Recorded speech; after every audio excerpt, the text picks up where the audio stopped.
मेरा 468वां रोजा था खान साहब के लिए। खान साहब की रिहाई के लिए, अल्लाह ताला की के लिए और सदके में उनकी रिहाई। आपका 478वां रोजा था। रोजा अल्लाह के लिए है और अल्लाह ही रोजे मैशर उसकी सजा देगा इंशाअल्लाह। लेकिन मैं उसके सदके में खान साहब की रिहाई मांग रहा था।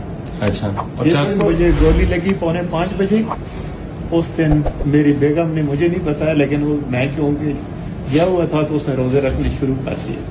अच्छा अच्छा। तो अभी मेरी बेगम रोजे रख रही है। और उधर जो लोग मतलब जो मीडिया के लोग जो कह रहे हैं कि मतलब हुकूमती जो वफद जो बातें करते हैं कि लोगों को गोलियां नहीं लगी या ये इन्होंने खुद इस तरह से रवेला बनाया है, लोग मतलब दरमियान में जो लोग थे, जो रिपोर्टर्स भी ये बातें बता रहे हैं कि नहीं हमने खुद देखे हैं, बाकी इंटरनेशनल मीडिया में इस चीज को कवर किया। तो मतलब आप तो खुद वहां पर अब इस चीज के वो ज़ेर ताब आए हैं, तो आपने क्या मतलब ये चीजें महसूस की, ये चीजें वाकई थी? सिर्फ पाकिस्तानी कौम को नहीं, सिर्फ वहां जो थे उनको नहीं, पूरी दुनिया को पता है क्या हुआ। उन 4 आदमियों के उन मुसल्लत किए गिरोह से या जो भी हमारे ऊपर मुसल्लत किए, उनके कहने से कुछ नहीं बनता। ये वो दौर नहीं है कि लोगों को कुछ नजर नहीं आता, बिल्कुल सब कुछ नजर आ रहे हैं। हमें सबसे ज्यादा अजीज अपना मुल्क है, ठीक है, जो कुछ कर रहे हैं अपने मुल्क के लिए कर रहे हैं। बेशक बेशक। और अल्लाह करे इस मुल्क में हकीकी हमारी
थोड़ा पहचान रहा था